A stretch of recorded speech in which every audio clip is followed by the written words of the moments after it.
Hey everyone, today I will show you how to hide photos on Instagram without deleting. And here's how it is done.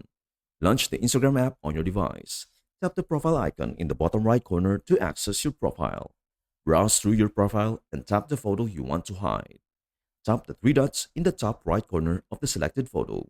From the menu, select Archive. The photo will disappear from your profile but will still be saved in your archive along with all its likes and comments. Tap the three horizontal lines in the top right corner of your profile. Select Archive from the menu. You'll find your hidden photo here in the Post Archive section. Want to bring the photo back? Open the archive photo. Tap the three dots in the top right corner. Select Show on Profile. The photo will reappear on your profile, complete with all its likes and comments. And that is everything you need to know about how to hide photos on Instagram without deleting.